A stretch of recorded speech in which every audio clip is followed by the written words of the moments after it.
আসসালামু আলাইকুম। বাংলার কণ্ঠে স্বাগত জানাচ্ছি আমি রুমানা। সিদ্ধিরগঞ্জের যুবদল সভাপতি প্রার্থী শহীদুল ইসলামের নেতৃত্বে বিক্ষোভ মিছিল। নারায়ণগঞ্জ প্রতিনিধি ইমনের প্রতিবেদনে বিস্তারিত।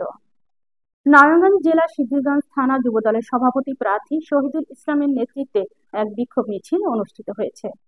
বীর মুক্তিযোদ্ধা আলহাজ গিয়াসউদ্দিন সাহেব, যিনি নারায়ণগঞ্জ সিদ্ধিরগঞ্জ সোনারগাঁ-৩ আসনের জনদরদি নেতা হিসেবে পরিচিত, তার আদর্শ ও দিক নির্দেশনা অনুসরণ করে শহীদুল ইসলাম দীর্ঘদিন ধরে বিএনপির রাজনীতির সঙ্গে জড়িত রয়েছেন। দলীয় দুঃসময়ে তিনি সবসময় নেতাকর্মীদের পাশে থেকে আন্দোলন সংগ্রাম সক্রিয় ভূমিকা পালন করেছেন। তার ১৬ বছরের রাজনৈতিক জীবনে জেল, হামলা ও মামলার মতো নানা নির্যাতন সহ্য করতে হয়েছে।